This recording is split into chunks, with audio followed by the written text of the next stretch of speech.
The book The Mahdi is of My Itra by As-Sayyid al-Sharif Sheikh Hasan al-Tihami discusses the concept of Imam Mahdi within Islamic tradition, emphasizing his lineage from the Prophet Muhammad sallallahu alaihi wasallam's household, Ahl al-Bayt, particularly through Fatima radiallahu anha.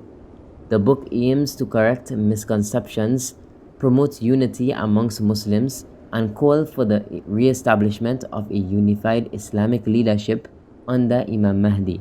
Al-Khilafa ala minhaj al-Nubuwa, Khilafa upon the prophetic methodology. Here are some key points from the book The Mahdi is of My Itra. Imam Mahdi's lineage. Based on hadith, Imam Mahdi is from the progeny of Fatima radiallahu anha. He is described as a part of the Itra, the Prophet's pure lineage. Various narrations confirm his emergence to establish justice. As the Nabi Muhammad sallallahu alaihi wasallam promised us, glad tidings of the Mahdi will come in a time of discord and earthquakes, and he will fill the earth with justice as it was filled with injustice. The role of Ahl al-Bayt. They are the closest family members of the Prophet, including Ali, Fatima, Hasan, and Hussein. The book refers to the hadith of the cloak and Quranic references of their purity. Imamat as a divine institution. The book argues that just as prophets led their nations, imams from Ahl al-Bayt are divinely appointed leaders. Imam Ali radiallahu anh is compared to Harun alayhi salam in relation to Musa alayhi salam, establishing his authority. Imams are seen as protectors of faith even if they do not hold political power. This part, Imam Ali radiallahu anh is compared to Harun alayhi salam in relation to Musa. This comes from when the Prophet sallallahu alayhi wasallam was leaving to go to Ghazwa, to a battle, and he left Ali, and Ali really wanted to go to the Ghazwa, and he told Ali, "Oh Ali, you are to me like Harun was to Musa, a brother." Also, Musa left Harun in charge of the people.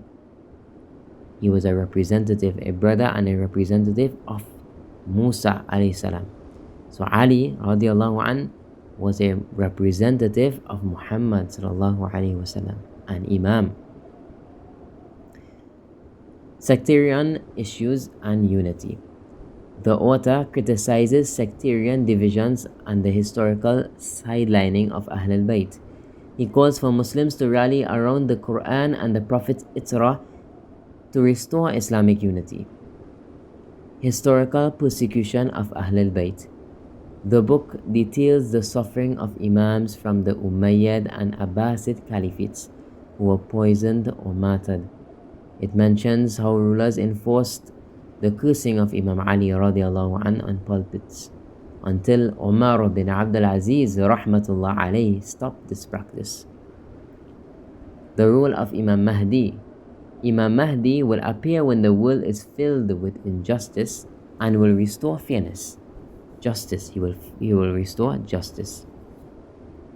He is described as having the Prophet's character sallallahu alaihi wasallam and leading with divine guidance.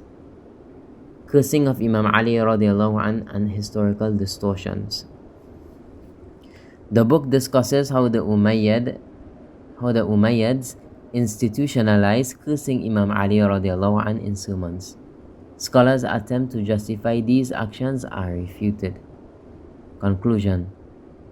The book calls for a return to the true teachings of Islam. By following the Quran and the Prophet's family, as well as the Sunnah of Muhammad sallallahu alaihi wasallam. It stresses that Imam Mahdi's arrival will unite Muslims under divine justice and correct centuries of misguidance.